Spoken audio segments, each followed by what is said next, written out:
ବାଲେଶ୍ୱର ଜିଲ୍ଲା ସଦର ମହକୁମାରେ ଜିଲ୍ଲାସ୍ତରୀୟ 79ତମ ସ୍ୱାଧୀନତା ଦିବସ 2025 ପାଳନ ନିମନ୍ତେ ଏକ ପ୍ରସ୍ତୁତି ବୈଠକ ଜିଲ୍ଲାପାଳଙ୍କ ନୂତନ କାର୍ଯ୍ୟାଳୟ ଅଡିଟୋରିୟମଠାରେ ଜିଲ୍ଲାପାଳ ସୂର୍ଯ୍ୟବଂଶୀ ମୟୂର ବିକାଶଙ୍କ ଅଧ୍ୟକ୍ଷତାରେ ଅନୁଷ୍ଠିତ ହୋଇଯାଇଛି। ପ୍ରାରମ୍ଭରେ ଜିଲ୍ଲା ସୂଚନା ଓ ଲୋକସମ୍ପର୍କ ଅଧିକାରୀ ପ୍ରିୟଦର୍ଶୀ ରାଜେଶ ବୈଠକରେ ଉପସ୍ଥିତ ସମସ୍ତ ସଦସ୍ୟଙ୍କୁ शुभेच्छा जणाइबा सह स्वाधीनता दिवस दिन हेबाकु थिबा समस्त कार्यसूची एवं एहार प्राक प्रस्तुति संपर्कीय समस्त तथ्य उपस्थापना करथिले। एही ऐतिहासिक जातीय दिवस को आनंद और उल्लासर सह पालन करिबा निमंते दिवसव्यापी समस्त कार्यक्रम गुड़िकर आलोचना करा जाई निष्पत्ति निया जाइतिला। ଏହି ପ୍ରସ୍ତୁତି ବୈଠକରେ ନିଷ୍ପତ୍ତି ଅନୁଯାୟୀ ସ୍ୱାଧୀନତା ଦିବସ ପାଳନ ଅବସରରେ ସକାଳ 4 ଘଟିକାରେ ରାମଧନୁ ପ୍ରଚାର ସହ ସକାଳେ ଛାତ୍ରଛାତ୍ରୀଙ୍କ ଦ୍ୱାରା ପ୍ରଭାତ ଫେରି ସକାଳ 7 ଘଟିକାରୁ 7:30 ଘଟିକା ମଧ୍ୟରେ ସରକାରୀ ଓ ବେସରକାରୀ ଅନୁଷ୍ଠାନ ତଥା ଶିକ୍ଷାନୁଷ୍ଠାନ ମାନଙ୍କରେ ଜାତୀୟ ପତାକା ଉତ୍ତୋଳନ ସକାଳ 8 ଘଟିକା 45 ମିନିଟ୍ ସମୟରେ ମହାପୁରୁଷ ମାନଙ୍କ ପ୍ରତିମୂର୍ତ୍ତିରେ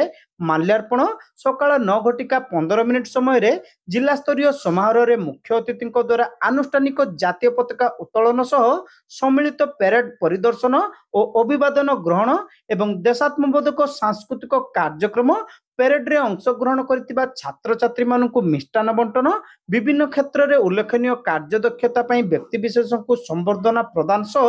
संध्यारे स्थानीय गांधी स्मृति भवन ठारे देशात्मबोधक सांस्कृतिक कार्यक्रम आयोजन करा जिबा पई स्थिर करा जायतिला। भारतीय तथा ओडिशा प्रशासनिक सेवा भली जातीय स्तर परीक्षा रे उत्तीर्ण होइतिबा छात्र छात्री क्रीडा क्षेत्र में जातीय तथा अंतर्जातीय स्तर में अंशग्रहण करथिबा क्रीड़ाविद इत्यादि संबर्धना और पुरस्कार वितरण कार्यक्रम अनुष्ठित करा जिवो।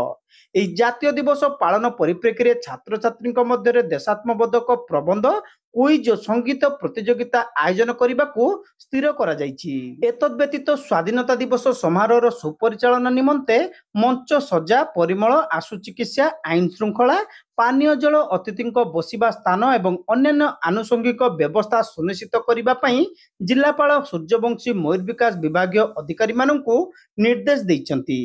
एही जातीय दिवस को सरस सुंदर करने पालन कमिटी अध्यक्ष तथा जिलापाल सूर्यवंशी मयूर विकास उपस्थित समस्त सदस्य को न्यस्त करा जायतिबा दायित्व को निष्ठार सह तुलाइबा और सहयोग कामना करथिले।